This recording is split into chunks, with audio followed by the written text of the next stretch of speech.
You feeling stuck lately? Like life's passing you by? Get to know M.A.Y.A. Acronym My Ambition, Your Ambition. Reconnect with your dreams, your goals, your ambitions. Find your motivation and start to live the life you desire. Explore the M.A.Y.A, My Ambition, Your Ambition podcast at M.A.Y.A.com.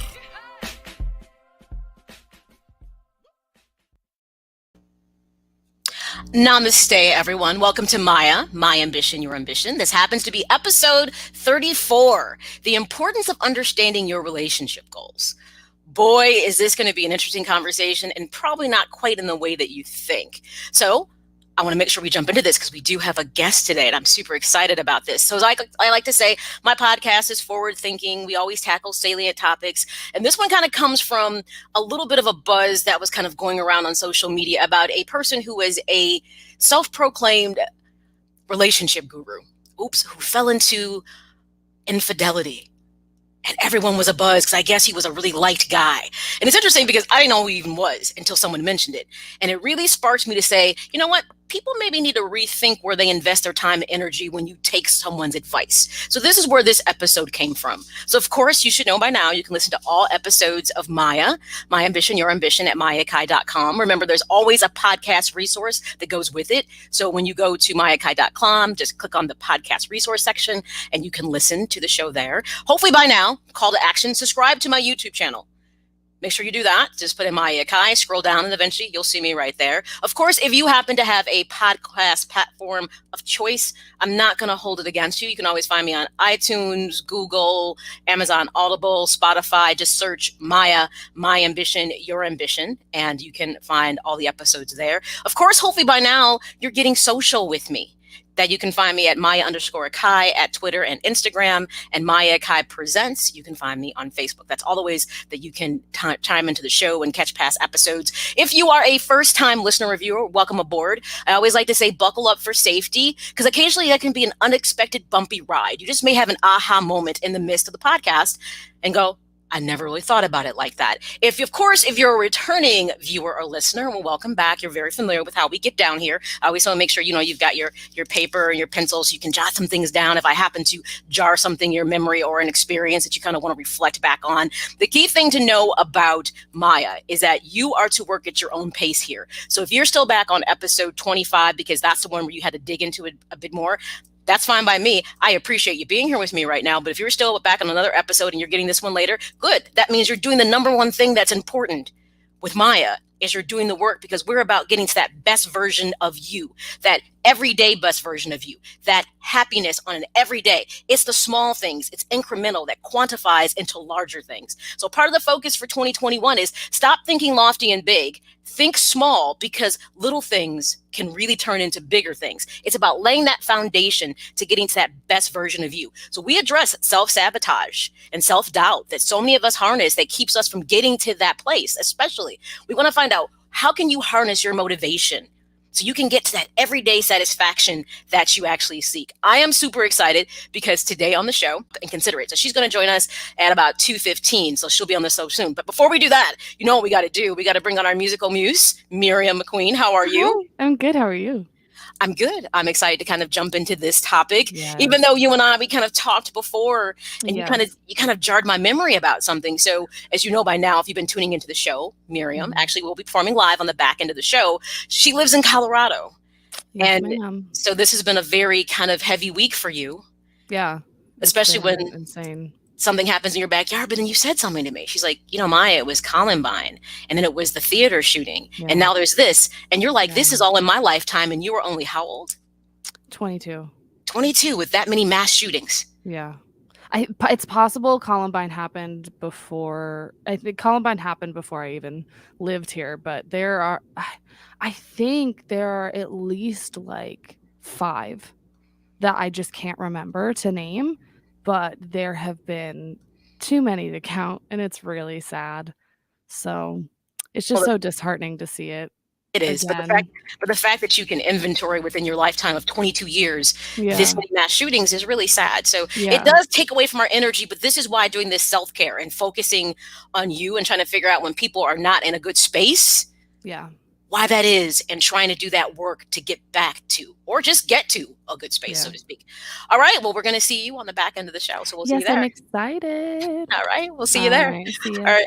Yep. Everybody, that's Mary McQueen. She's going to perform live for us on the back end of the show. So really quickly, I got to kind of get through this stuff a little bit quickly before Yanni jumps on the show because I'm super excited to talk to her. I've been wanting to have her as a guest as a while. So we're back to episode 34. Understanding the importance really of your relationship goals.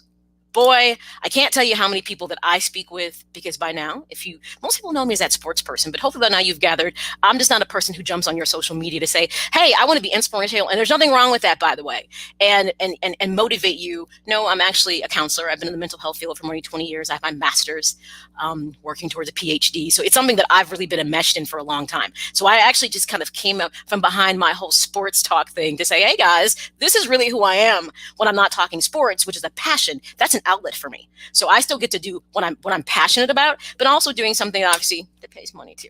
Anyways, this is an important episode. So make sure right away you open up that toolbox and you take out what? Your emotional intelligence. We say it every time. By now I could be like, everybody, what are you taking out? You're taking out your emotional intelligence, your EI, which refers to your ability to perceive, control, and evaluate your emotions. It's the number one thing about this show is we're putting things into your toolbox emotionally and mentally. So as you are navigating through your everyday life, whether it's work relationships, relationships in the home, relationships with your children, relationships with your friends, having solid EI will be the thing that will teach you how to do what? We are learning how to respond versus to react to situations. Reacting means you got to go back and do cleanup work because you allowed your emotions to command your behavior. Whereas when you have good EI, you stop, you evaluate, because remember, there's some things you got to do with EI. It gives you the ability to say, hey, wait a minute, what's really happening here? You're perceiving the situation. Then you're like kind of feeling your emotions creeping on you, but you're going to control it because you already know you just flipped my switch. You just hit that button that really makes me want to be in my feelings or maybe snap off. But I'm going to evaluate, why did you make me feel this way? And I'm going to remove myself from this situation before I react, because what I want to do is respond and make sure you understand where I'm coming from. And I'm not misunderstood. So EI should always be out on the table. So when we talk about relationship goals, okay, for your relationship, do you consider what should be the driving force behind them? You know, I've come to believe in talking with most people in regards to their relationships. I really do feel a lot of people just kind of go headfirst into relationships and don't really properly evaluate where they've put themselves. Well, I'm kind of feeling like this episode is going to give you some things to think about. Whether you are currently with somebody, whether you are single and you're looking to find somebody, I believe everything you walk away in this episode will be very, very helpful for you. The key thing when you talk about relationship goals is, do you consider what should be your driving forces? A driving force behind relationship goals should be about outcomes. Now, mind you, I always say if you get practical about this stuff most of the time, this is how you should be thinking with your emotional intelligence. This is how you put this into action. What are some relationship outcomes? Because this should be the thing that should be the driving force behind what you do in relationships. Well, there's some basic things that I would say are tenets of what we look for in relationships. Pretty much we look for happiness, security, healthy and loving connections, things like that, and security. I said it twice because, to be honest, you seek out someone that you can feel secure with emotionally, mentally, physically, financially. And for some people, there's a spiritual connection they're looking for, someone that's on that same level as them. So these are things that we seek out as outcomes in relationships. This is what we're going for. So then the next thing I would say to you is, I'm going to need you to ask yourself a question. What does it take to get there? And most people don't stop to think about this. Again, I say we blindly forge into relationships because sometimes we're super attracted to the person. Let's be honest, there may be a time where you were in a time of need, you were lonely, so you kind of let your guard down and decided, I'm just going to go into this without really thinking about it or not knowing what you want when you went into it. That's the key thing. So when you ask yourself the question, what does it take to get there? I guarantee you, most people have no idea how they can get to healthy communication and trust and all these other things. Here's the key thing. There's 5 areas that I want you to think about how to get to that healthy relationship, to hit those goals of having security, all those things. One of the first things I need you to be aware of is healthy communication. Healthy communication, especially during conflicts, this form of exchange is critical because you want to make sure that you're not undermining each other as you're communicating. So healthy communication is a key thing that you really have to be aware of. This is something that helps you to get to the positive outcomes in relationships. So healthy communication, most people honestly are poor communicators and they never want to admit it. I'm not sure what episode of M.A.Y.A that it is, but there was a whole conversation I had about communication that people need to go back and revisit, because people take for granted how they communicate because often they don't know what to communicate. That's the first thing. 2, trust. You both have to feel in that relationship that you can completely trust each other, that neither person is going to be self-serving in their words or actions. Now, I'm going to tell you something. I think that's work. I don't think when I tell you these things coming out the gates, they're equally yoked or there's balance to this, because as you're growing and learning someone, you may be trying to have healthy communication and then come to realize I'm dealing with somebody who doesn't know how to properly communicate. So now you're negating your skill. So trust doesn't just come out the gate. People always say trust is earned, not just given. It's interesting because I don't think you should go into a situation feeling you just can't trust people, because you may have some underlying issues that you might need to resolve. Now, what I'm not going to tell you is I think you should go in guns a-blazing and just be okay with everything. Just kind of go in open-minded and kind of go through the process until someone gives you that initial red flag that pops up. Don't ignore it. It doesn't mean that you have to go absolutely nuts thinking about it. But if something kind of makes you a little uneasy, pay attention to that gut instinct that you have. Boundaries. This is key. Boundaries are necessary because as individuals, we each have needs that we need fulfilled. Not just wants, but needs. And you both have to commit to honoring that other person's boundaries. If you're with a person who feels like I need you to answer every text, every phone call, I need to know every waking moment where you are, but you're the opposite in personality, you may have an issue because they may not be able to respect your boundary that you might need, that I don't need to talk to you all day. I'm just not that kind of person. So understanding boundaries are key. Mutual respect. Do they respect you as much as you respect them? Is there dignity? Is there kindness? Do they respect your opinions, your needs, and more importantly, your boundaries? Or is there kind of a disproportionate response you get from them on certain things if you give an opinion? And the last thing is mutual support. Do you feel that person is there for you as much as that you are there for them? And I think this is a thing sometimes that people don't take in consideration. These are things that help you to get to the outcome of having the types of things you are seeking in a relationship. Real talk. We're only going to do one right now because once Yanni jumps on, the real talk's going to get deep. Here's a question I want you to ask yourself. Are you giving yourself the same outcomes on a personal level? That means ask yourself, have you learned a couple things? Have you learned to be a good communicator and to be a self-advocate? Are you going into a relationship without knowing, to be honest, how to express yourself and how to tell someone what you need? 2, do you trust yourself to make decisions that are best for you and you don't feel you can't trust others? See, if you can't be a self-advocate, which by the way is a whole nother episode, how are you going to be healthy in a relationship when you don't know how to express to someone what you need? 3, do you know your personal boundaries, what you will or will not accept? When you start to feel taken, for granted or marginalized, do you know what that looks like? And more importantly, do you know how to express it?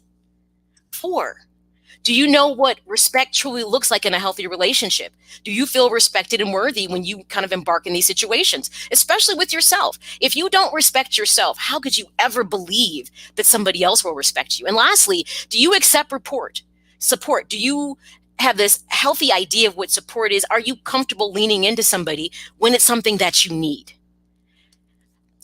What's interesting about the real talk, and this is a thread that honestly goes through every single podcast, and it's weaving in through last week.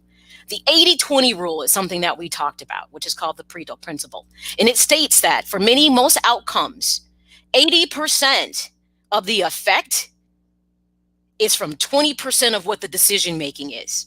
So if people actually stopped and did the work before they kind of went headfirst into relationships without knowing themselves, they probably wouldn't have done it if they had thought about it. So that's the thread. This is how that works out. So with that being said, you guys listen to me every single week. And I said, you know what? I want to kind of expand this conversation and go to somebody who I deem to be respectable. She's an expert, has written books about it. She's been a speaker. She's been on shows.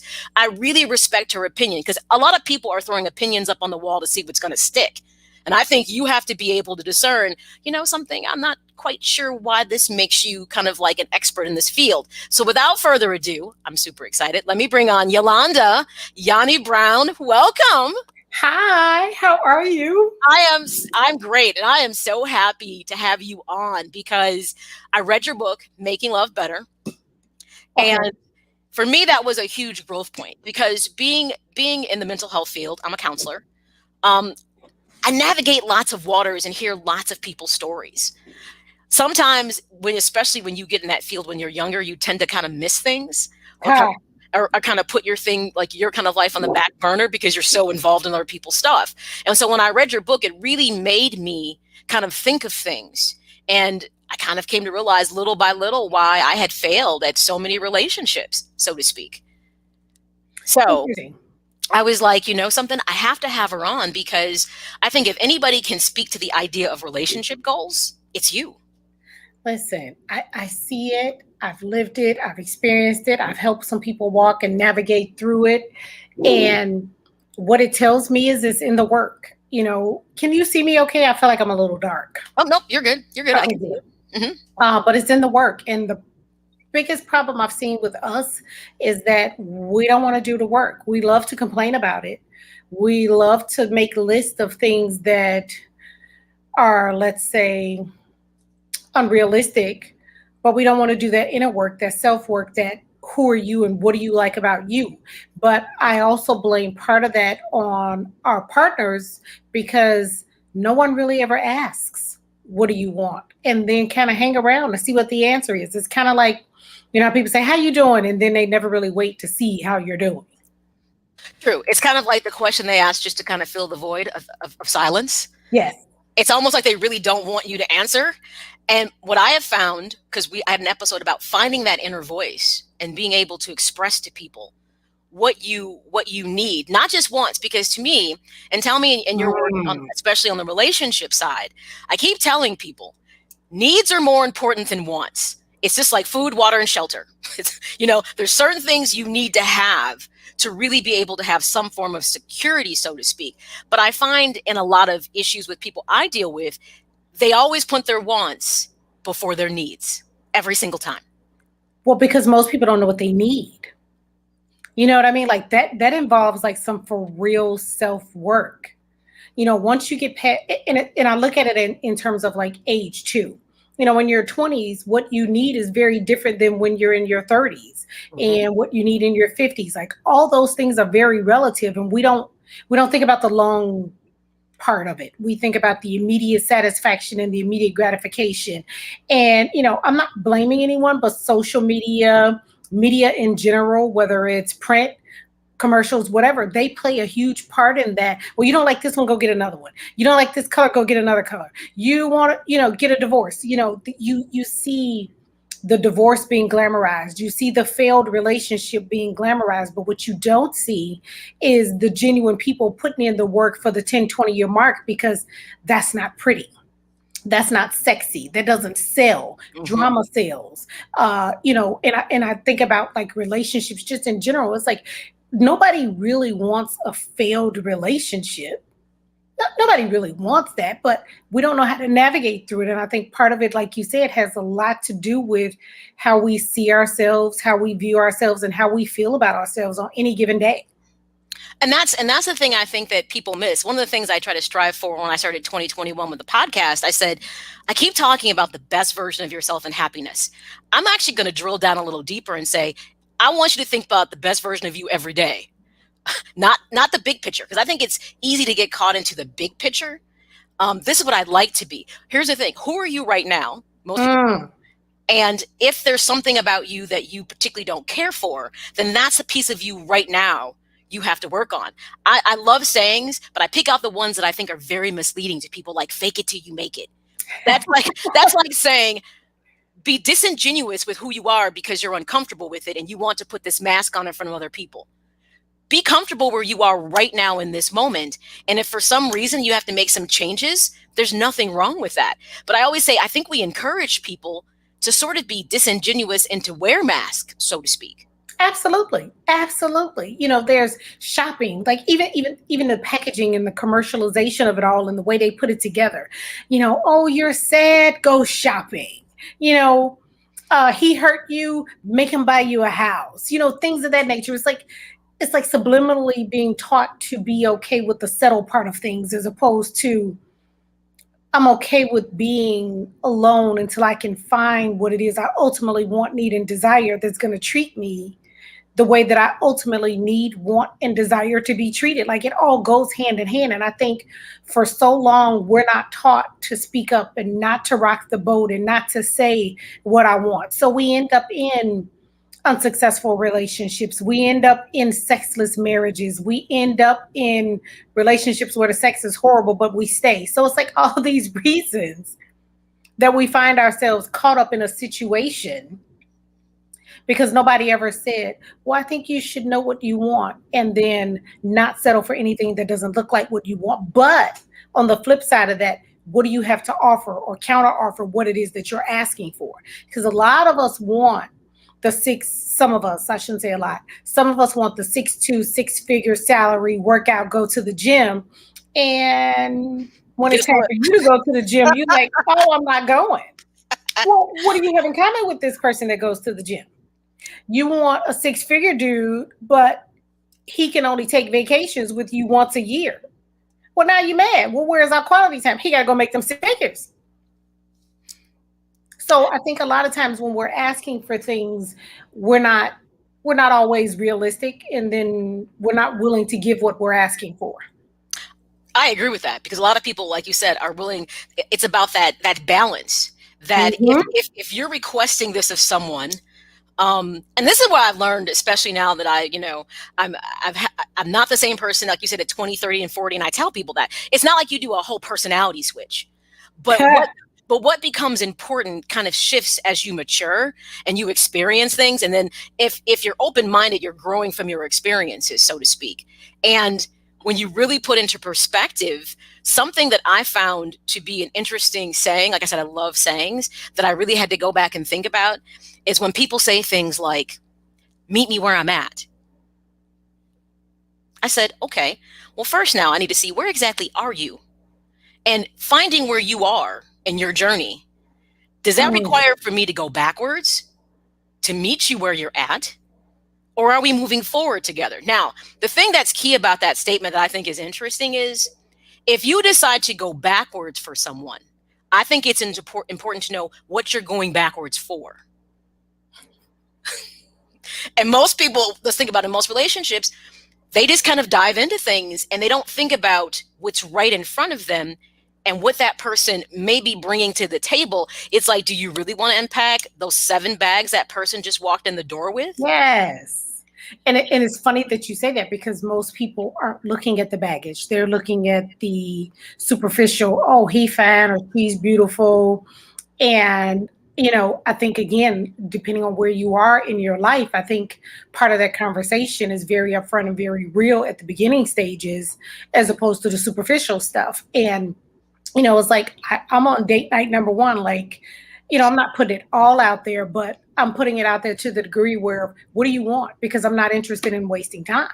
But I think a lot of that has to do with knowing what you really, really want. And I think, again, I keep going back to, most of us don't know what we want when it comes to relationships, ships that pass through the night, ships that connect somewhere in between. We're not even clear on what it is that we want. And then, so I hear well, I just want to get with him, or I just want to get with her. And I'm like, okay, but do you have a get with him, get with her mentality? Because if you don't, then you're going to be caught up in a situation. And that's really what I mean by, like all these goals that are flying around, and I want this, and, sleep when you die, and all this other stuff. And it's like, wait a minute. What do I want? And it's funny, because that's one of the things I talk about in my sessions with women, with the book, with learning to love yourself and what that journey looks like. And I said, start with a small circle and put your name in it. And then create extensions of yourself that really align with what it is that you want. And like you said, that shifts and that changes throughout the day, but at the core of it all, you know what you want for you. And then learn how to be strong enough not to deviate from that. I when I'm talking to women, I say, if the penis is good, sometimes we're willing to throw everything by the riverside. We're giving them keys and access to everything. But here's my thought to that. 45, 50, that sex drive for him is going to shift. So what do you have? Yes. Once the sex is gone, what do you have to talk about once the great sex is gone? And if you can't lay in comfortable silence, if you can't be away from each other with time where you miss each other and it feels good and you will look up years later and you will have wasted time. And unfortunately, that narrative you just said happens to so many women. And I'm not saying it doesn't necessarily happen to men too. But by the time they realize what you just said, now they feel like their expiration date is real short. Absolutely. And they're like, wait a minute, I wasted all this time and here I am and now I'm not happy. So what do I do? And there's a sense of panic because what they valued so high in the beginning turns out doesn't have the same value on the end. And that's that complicated question, Yanni, about intimacy, that when you speak to people about intimacy is more than just sexual intercourse. It's a mental, it's an emotional, it's a spiritual, it's a connection that goes beyond when you get out of bed and you walk away. Is there still a connection for you? And a lot of people don't seem to get what that word really means. Absolutely. I posted yesterday, and I can't remember exactly what it is. I'm paraphrasing, but we hang on to 80% of loyalty, clinging on to 10% of what if. And when I think about men and when they decide to leave, they leave. They turmoil or whatever, but they leave. We are taught sometimes as women to stick it out, try to make it work. And like you said, somewhere down the line, when it's all said and done, we are creating this sense of urgency. And I never tell women to leave. That's not my advice. What I ask women is, what is it that you learned about you? What do you need to do to heal and move forward? And what is it about your peace that you're not willing to negotiate?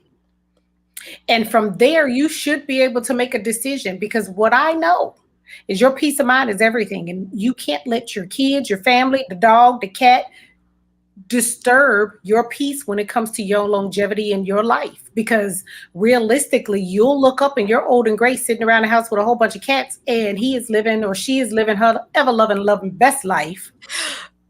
And you've committed to that thing. And I'm like, listen, now that I'm older, now that I'm more seasoned, now that I understand fully, I have more years behind me than I do ahead of me. My advice to people is don't settle. My advice is enjoy your life, because you only get one. Ain't nobody came back from heaven or hell and told us what it's like in the afterlife. Mm-hmm. This is not a dress rehearsal. So if you spend more of your nights crying, upset, in turmoil, trying to figure it out, trying to work it out, be in the punching bag, or whatever it is that makes you stay. If you have more of that than you do happiness, peace, joy, laughter, love, flowers, whatever it is that you need, which, see, I'm taking it back to what do you need? If you have more of that than you do the other, then it's time to make some decisions for you. And my mom used to use this phrase, and she still does. Every tub has to sit on its own bottom. Now, if you're younger, you have no clue what that means. But back in the day, they used to have these claw tubs. Yes. That used to sit on the concrete. There was no base, or, and you could sweep underneath it, is what I'm saying. Yes. But they were very, very heavy. So in order to maintain that bottom, guess what you had to do? You had to stand up, sit upright, and maintain your own. And so many of us aren't doing that because we want someone to rescue us. We want someone to save us. We want someone to fix us. We want someone to bring us up and bring us along. And that's not happening. It's not happening until you're willing to fully, wholeheartedly do it for yourself. And I think that is one of the things that becomes that learning curve, that you don't necessarily, and by the way, I think our grandparents and great-grandparents gave us such great nuggets. And I'm laughing because you're talking about cats. And I said, you know what? I think I'm gonna give these cats a 90-day notice, because I feel like they like ruined my life, but rather here nor there. But that's a very good point. But here's what's interesting. And the thing I think a lot of people struggle with, Yanni, is trying to actually figure out, I don't even know what I need, because they've been so used to either their life been dictated by someone else. Mm-hmm. They've never actually experienced happy in this space where it was really an experience that they felt belonged to them. I said sometimes, and you said something I say to people all the time, and I know they struggle with this. You have to know the difference between being selfish and selfless. And you have to make that decision when there's times when you have to make a choice, which, by the way, may not be popular for someone in your family, your significant other. But if no one's going to actually die from the decision, and it's something that you really need, if they care about you, they're going to understand what you're asking for. Absolutely. But a lot of people are afraid to say, this is what I need to be happy, because they think their response might be, well, I can't give that to you. But if that's a response you get, then you need to get that response, do something with it, and move on. Yes, absolutely. I'd rather put it all on the line now so I can see what it is I got than to be 5 years in and go, oh, wow, you didn't want this? You know what I mean? Like, and I realize relationships change over time. I get it. But why not have that honest conversation up front? You know, why not? In one of the conversations, this has to do with actually being in a relationship. I ask couples, when you're dating, ask, what's your kink? Yes. What's the freaky stuff that you like to do? Because if you know that you like oral sex and he or she doesn't do it, guess what? That's leaving a gateway open for someone else to come in, slide in, and next thing you know, we have a situation. So again, be honest with what you want and what you need. But then you have some of us that will say, well, I don't want somebody who smokes, but they smoke weed. Well, let me cross that line out, because now I'm gonna let him come on over, because he don't smoke, he smoke weed. Right. Do you understand what I mean? So it's like you can't have it both ways and then be genuine to yourself in the process. So that's kind of where I'm leaning to. It's like, if you know you like it, if you know you want it, if you know you wholeheartedly, and I'm not just talking about sex, I'm talking about what you like as a person. Yes. Yes. Then how are they supposed to be able to date the real you? They're dating your representative. And that's where I think things go awry, because, you know, those first probably 6 months in a relationship, the honeymoon period, everybody's doing everything to, you know, be interesting and to be attractive. I'm the kind of person, I just come out the trick bag like, yep, I'm gonna have a day where I'm wearing no makeup. I'm gonna have on tennis shoes. You're gonna see the real me, because 90% of the time, that's really who I am. I'm not a glamour girl. And I've come across guys that are like that. They want the girl who's got like doing the lashes 24/7. I'm like, look, no, it's not me. And if that's what you're looking for, I can't be that person for you. And when you made the conversation about speaking in what you want to someone, I used to cringe. And I'm sure this has to do a little bit with my upbringing, so to speak. When I would meet men that would like just instantly start talking about sex, I would just be totally put off by it. I was like, what makes you believe that that's the kind of conversation that you can have with me? And they'd be asking me questions. You know what it was? They were just trying to figure out, they were reading me out, because just based on my response. You know, I think men often don't mince things the same way as women do. I think a man. No, they know. And here's what I tell women all the time. Say it's 5 of us, me, you, and 3 other women included. We go out with the world open and being safe again. The guy that's attracted to whomever has scoped out that whole 5 people. Mm-hmm. He knows who's easy. He knows who's the loudmouth. He knows who's the drama queen. He knows who's who based on his observation. And in that moment, he has already decided if you are willing to put in that work for or not. We don't think like that. You know what I mean? So they are very, if you listen to them, they will tell you everything you need to hear about what it is that they want and what it is that they don't want. And sometimes we don't hear what we need to hear to make the decision that we need to make, because we're wishing, hoping, and praying for something more. You said something that I think is really important, and it's definitely something that I put into my toolbox with dating, is I have no problem. Like, I don't think conversation should be heavy out the gates, but I think before you invest a ton of time, it's always good to know, one, what is your must-haves in a relationship, and what's the thing that you absolutely can't stand? just to kind of get an idea. Now, that doesn't mean I'm trying to have you give me like a play-by-play of your last relationship, so to speak. Just kind of like this overarching idea of kind of having, if you have an idea of what you're really looking for. Absolutely. And what you will not accept. I find nowadays, especially as we become more mature and more, age like fine wine, we can sometimes tell you more of what we don't want than what we do want. We've done the process of elimination of a lot of things we're just not interested in. But I'm not sure if that's a good or bad thing. What's your thoughts on it? If I could tell you what I don't want, but I'm not exactly sure if I know 100% what I want in a person. I like the free-flowing conversations that kind of lead to getting to answers genuinely. So like, what's your favorite part on my body? Pretty easy question, right? And it could be early in the dating phases. So you haven't seen my whole body. Right. But based on what you've seen, what's your favorite part on my body? Your smile. Okay, we can have a conversation about that. I know you're not creepy. I like the mole on the back of your ear. You know what I mean? Right. Like, you engage in genuine conversations that lead to getting the questions answered that you really want to know. So what are your thoughts on a house? What would a house look like to you if you were to have a wife and kids? Do you want a 3-bedroom, a 4-bedroom? Do you want to own a house? Do you want to own an apartment?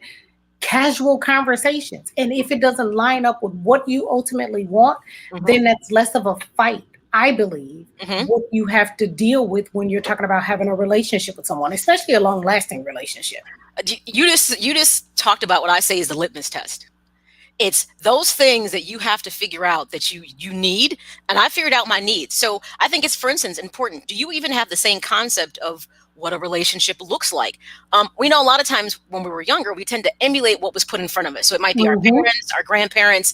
Guess what? We might come from 2 different families, and maybe how you think relationships should be might be totally opposite than what I think. So I think hearing those conversations about how someone grew up and those interactions, relationships they have with their parents and family, kind of tells you a little bit about if you're on the same track. Absolutely. And a lot of people don't get, it's those little things that make a difference. And where are you in the tree line? Are you the firstborn? Are you the lastborn? Are you the middle child? How did you feel about sharing clothes? Did you have hand-me-downs? Like, those little nuances, those little conversations kind of help you understand what that person is about. And then having the conversation about what's your love language. I'm a big advocate of what's your love language and how can I speak to it and how can you speak to mine? Yes. That was episode somewhere back months ago. I did a conversation about that. Like, you have to understand how you need to be treated. One of the things that my grandma would say to me is you teach people how to treat you. You give them the cues. And I learned probably a little late in the game in the sense that I had the best intentions when I'd be like, oh, you don't have to do this or you don't have to do that. Only understanding that I was taking something away from that prospective man that he felt he wanted to do. Absolutely. Or it was part of, what, he was brought up to. Maybe it's like opening doors or walking to a lady to her car at night, whatever the case may be. I didn't take it as I was, being too independent or this, but it's interesting how you have to know kind of what a person's background is and how they are used to treating people. Absolutely. And how they're used to being treated. So one of the things that I tell women, because I tend to speak more with women because I can't tell a man how to be a man, but if a man comes to me, then most certainly I'm going to offer him my opinion based on the knowledge that I've had and the experiences that I've had.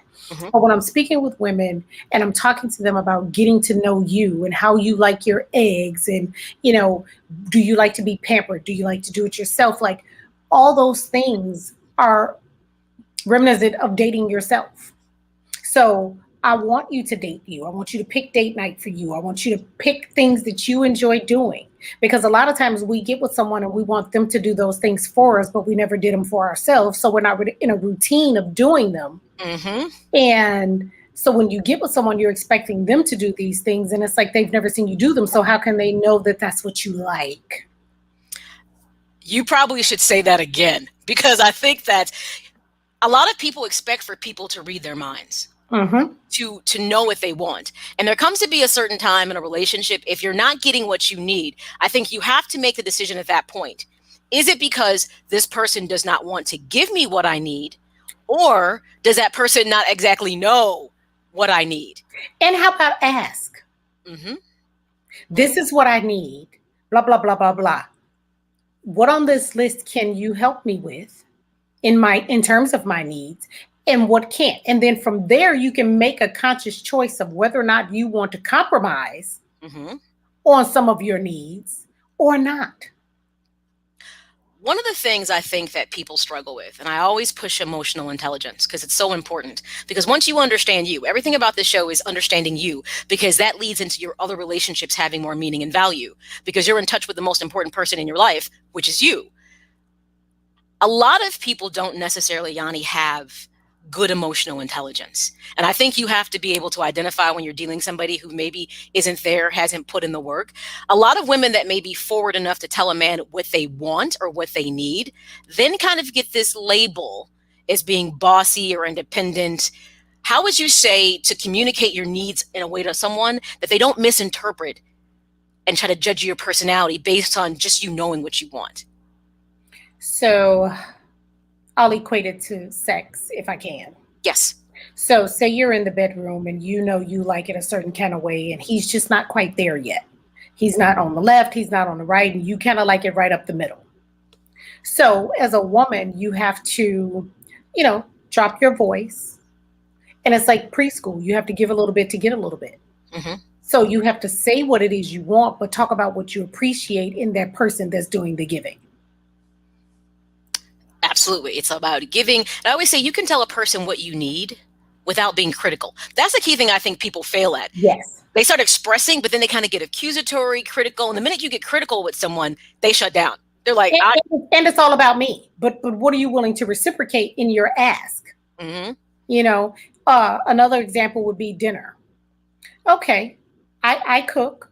This is great. You want to come over for dinner? No problem. I need you to stop at the store and can you pick up? I'm going to send you a list. We'll make it fun. We'll make it part of our date night. If I send you these things, can we cook together? It's the art of communication. It's the art of understanding your partner's wants, needs, and desires, and then making the most out of those things. And I think, like you said, a lot of times it becomes I want to go out to dinner. Okay. Reality, we're in a pandemic. That may not be in his or her budget. We can cook together. What would you like? And can we do it together? I speak a lot. That's why the company's called Making Love Better Together, because it's about the journey that you'll take together. He's not going to always be up. She's not going to always be up. But how do you all do this thing together where I got your front, your back, your sides, and your middles unequivocally? And this and vice versa. So it's kind of like that. But again, none of that, based on what the show topic is, none of that matters if she doesn't know what she wants. Men will tell you all the time, the woman sets the tone of the relationship based on what she will allow and accept. Preach that. And if she doesn't know what she wants, then she doesn't know what she's going to allow and accept, because she'll be a consummate line drawer, scratcher outer, because she's trying to figure it out. So when you run into that client who looks at you and says, I've had a string of failed relationships, it starts out good, then I'm unhappy. And if they look at you and say, Yanni, I don't know what I need. How do I figure this out? What do you say? What do you love about you? That's the first start of the conversation. What do you love about you? And when I ask that question, most women don't have an answer. They can tell you what they love about someone else. They can tell you what they love about a thing. They can tell you what they love about their children. Some of them that are married and lose themselves, they can tell you what they love about their husbands. But the moment I say, what do you love about you? It goes completely quiet. No one knows what's happening. And then now that's where the work comes in. That's where you have to dig, because you have to know what you love about you. I love my smile. I love my lips. I love the fact that I engage with other people. I love the fact that I'm happy all the time, even though it irritates most people. So what do you love? I love my personality. But that requires you to do some mirror work. And most of us as women, we're not willing to do the mirror work. And it goes as something as simple as, how do you put your lotion on in the morning? Sounds like a crazy question, right? I wouldn't think of it. Right. Most of us rush and put on our lotion, and we just put it on real quick, and then we throw on our clothes so we can hide. We put on our makeup so we can hide. We have the designer bag so we can hide. We avoid eye contact so that we can hide. Now, if you have enough time for someone that's totally into themselves and kind of know what they want, they're going to take their time and put on their lotion. I want women to marvel at who they are in the mirror. I want them to embrace all the lumps and rolls and say, okay, I don't like these. I'm going to work on those. Or nope, I'm comfortable. He going to get what he going to get because I like it. You know what I mean? And Yes. then once you're in that space, you will attract what you are now attracted to, which is you. Another exercise I have women do is I have them do a photo shoot with their vagina.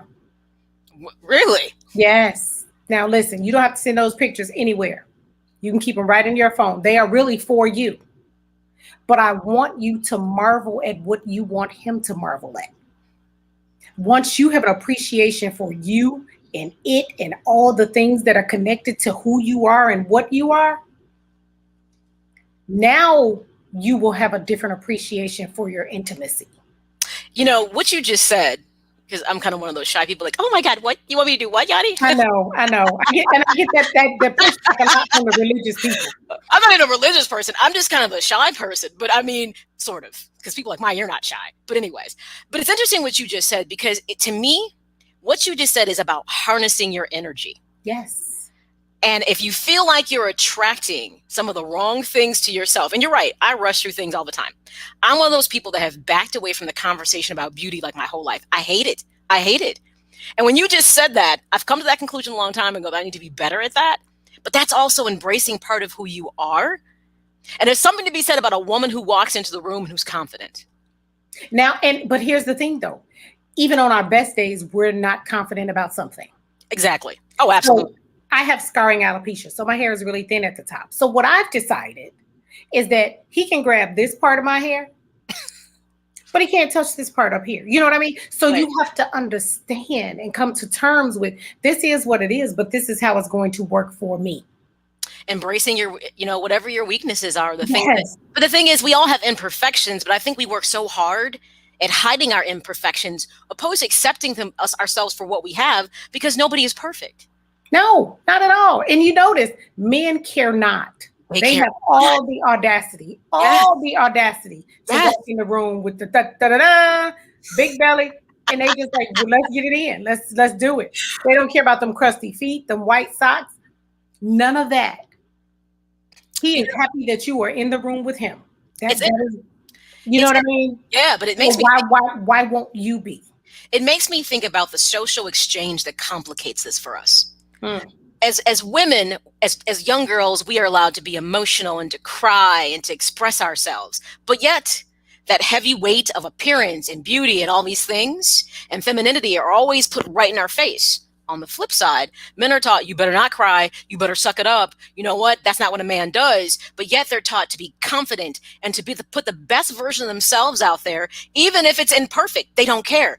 Isn't it interesting how those two things from day one are instilled in our heads and how it carries over into almost every relationship that we have? Yes. Not only that, if you've noticed, it's shifting where it's kind of not flipping roles, but kind of flipping the grip that where we are, it's like we're still bumping heads with that, because you want him to be a softer man, you want him to be emotional, you want him to be vulnerable, but men aren't that, because then you're going to throw it back in his face.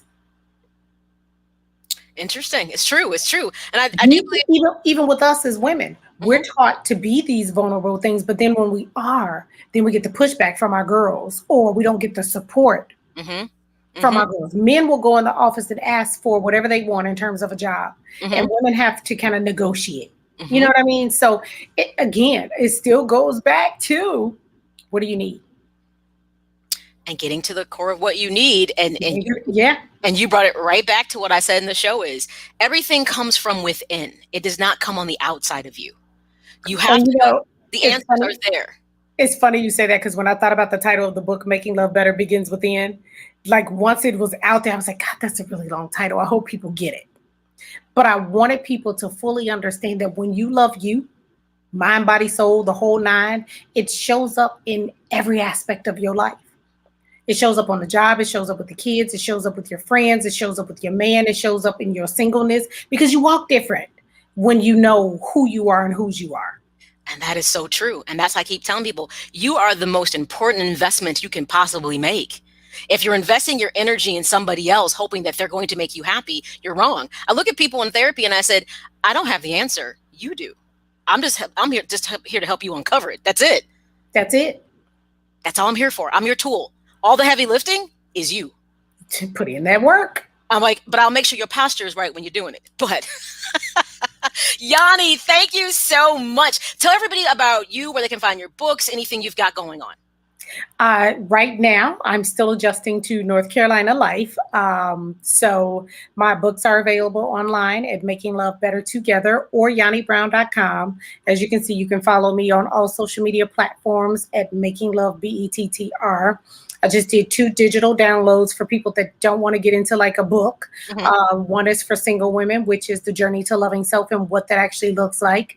And yes, that's where I ask you to take a picture of your vagina in that download. And then I have a book for couples and a digital download for couples where I'm asking you to do some activities and participate in some fun things that will bring you closer together and kind of explore your intimacy. And it also dives into if you want to explore toys and what that looks like for a couple and from a couple's perspective.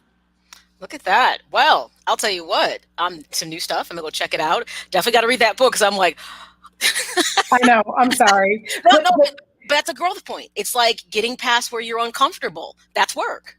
Yes. And having that conversation, but I also talk about how to introduce the conversation into the conversation. Gotcha. If that makes sense. Yep. How to set the table. Yes, because I realized a lot of people struggle with what they want. So I'm here to help with that. I have consultations. I have virtual sessions as well as telephone sessions because I realized everybody doesn't want me technically in their bedroom, which is fine. I'm cool with that too. We do makeovers for bedrooms. We declutter. We get to the bottom of what's going on in the bedroom, why there's not sex, because there's a sexless marriages, sexless relationships definitely on the rise right now, especially with the pandemic. Mm-hmm. And we talk about that and get to the bottom literally of what's the issue and how can we get better at it. And then we also discuss those issues where you're not as big or endowed or go as long or, like we dive into all of that and opening your mind to better ways to please your mate. And the thing about Yanni, I'm telling everybody why I absolutely love her work, is that you'll notice something within this respective field when people are experts and give advice. It's never about deconstructing what somebody else is doing wrong. It's focusing on the matter that's, at the heart of the matter, what's going on in front of you, and not judging what other people are not doing right. Because for everyone doing something wrong, there's usually a story behind it, so to speak. Absolutely. Yeah. So I always tell people, when you decide to let somebody into your emotional and mental space and they want to say they're an expert or a guru at something, be careful with the energy they're putting out there. It may sound sexy and interesting because you're drawing into the conversation, but when things are too critical, I would tell you that's a red flag about getting to the heart of the matter, so to speak. Absolutely. And it's not for me to judge you because I've seen some of the best relationships come from the 2 most unequally yoked people. So who am I to tell you what's going to work for you collectively? But what I can tell you is I need you to do the work so that you fully understand what does and what doesn't work for you. There you go. So everybody go to YanniBrown.com, check out everything that is Yanni. And I guarantee you, if this is an area where you need some help, because this is out of my scope, that's where I brought her in, I believe you'll find some interesting answers there. Well, thank you, Yanni, for coming on. I appreciate it. All righty. Bye-bye. Bye. Bye-bye. Everybody, that is Yanni Brown. Fantastic, great stuff. I would tell you her insight is amazing. So before we shift gears and bring on Miriam, final thoughts to this. Motivation and vision for your goals comes from within. We've already said that. You heard us say this. You must have established your goals in relation to your own wants and needs before you can meet someone and have a collaborative effort. Understanding you are the point of reference for your happiness, your wants, and your needs. And I will always say it again, be careful with meeting people where they are, especially if you're going backwards. You should only be moving backwards in your life, especially emotionally and mentally, because you feel there's something of true value there to move backwards forward. Everything about the best version of yourself is moving forward. So that's it for the show. All right, guys, let's go to Miriam McQueen. Hi. Miriam, my young 22-year-old. What did you think about all this information from these ladies? I loved it. I loved all of it. Good stuff. Yeah. So I always say, you know what? I wish I could have heard this conversation when I was your age. Seriously. Yeah.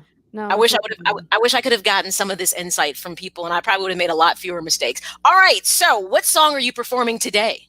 I'm doing Everything Has Changed by Taylor Swift and Ed Sheeran.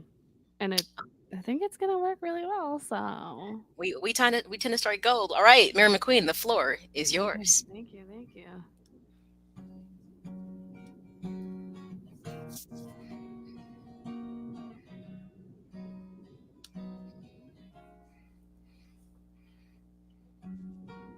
All I knew this morning when I woke is I know something now I didn't before. And all I've seen since 18 hours ago is green eyes and freckles in your smile in the back of my mind, making me feel like I just wanna know you better know, you better know, you better know. I just wanna know you better know, you better know, you better now. I just wanna know you better know, you better know, you better now.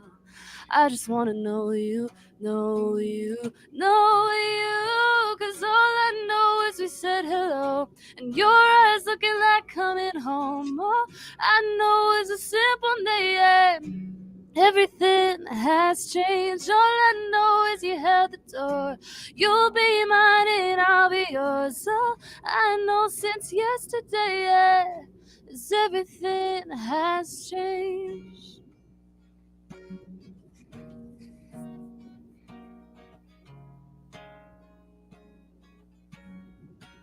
All my walls stood tall, painted blue.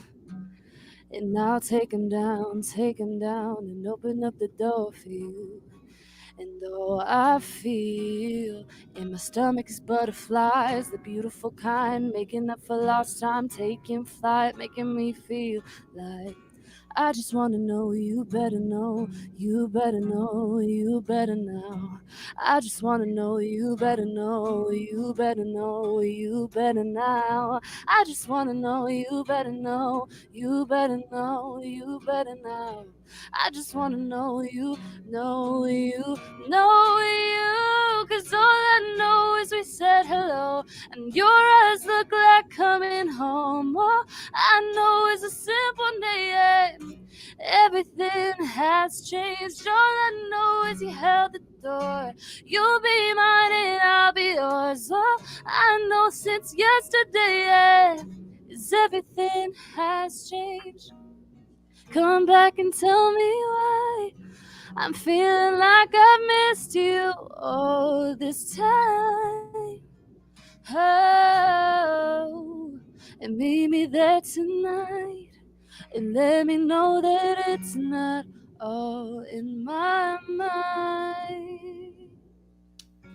I just want to know you better know, you better know, you better know.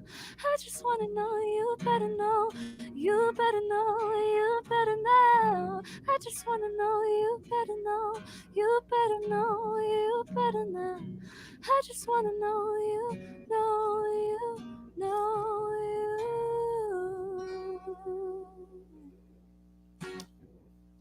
All right, I can hear the Ed Sheeran. I can hear it. Yes, It it's there. It's it strong. feels. I could probably hear him. I've never heard the original song, but I could Yeah. probably. I couldn't hear Taylor Swift in that, but I could hear Ed Yeah. Sheeran for sure in that. I understand that. Yeah. Well, that goes It's along. I good. want to get to know you better now. That's the key of obviously being able to hit outcomes in your relationship goals. Well, Miriam, always thank you. We will see Yeah. you next week, Absolutely. and hopefully you'll have a better week as things are kind of unfolding in Yeah. Colorado. All right. Mhm. All right. Bye bye. Bye. All right, everybody. That is Miriam McQueen. She is the M.A.Y.A musical muse. She always performs every show and ties a song in kind of with the theme of the show. So we've come to the end. I'd like to very much, I just can't tell you how much I wanted to have Yanni Brown on the show. So I was so excited to have her on. So make sure that you learn more about her, go buy her books. If you're looking to do some work, especially with intimacy and relationships, she's fantastic. Please, please check out her stuff. So go to yannibrown.com. Like she said, she's got some new digital things that you can use, obviously. You know what? Like I said before, be mindful of who you let into your emotional and mental space when you're seeking help, because their energy is important and her energy is amazing. So I'd like to thank her for coming on the show. And of course, as always, everyone, remember you can always find episodes of Maya at MA.com. Go to the podcast resource section. I have a link to get to her website as well as some other things that you can read as well to kind of add some additional kind of thought into the show. So make sure you do that. You can always find episodes of Maya on different podcast platforms. You can go to Apple, iTunes, Amazon Audibles, iHeartRadio, Spotify, so many different ways you can actually tie into the show. And make sure for sure you subscribe to my YouTube channel, M.A.Y.A, and right there you can get all the episodes there as well. So thank you to everybody for tuning in. As always, I enjoyed my conversation more than usual because I had a fantastic guest. Make sure you share the show with others. I think this was very insightful, especially for people right now. The pandemic has made relationships tough and people have struggled and they've questioned if they're in the right space. Understanding your goals are important and how to get to those outcomes. So if you're struggling or someone else, share the episode with them. What do I say when I end every single show? Until the next time, everyone, remember your present becomes your past and your future is no more. So make the most of every single day. Live it to the fullest is all I can tell you. All right, everybody, I will see you all next Thursday, 2 p.m. Ciao.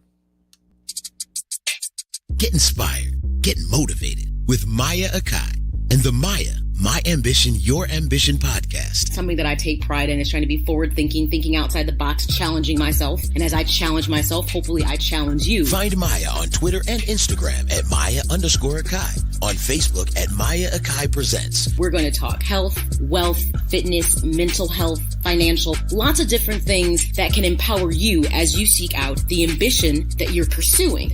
Or get everything M.A.Y.A at MAYAAkai.com.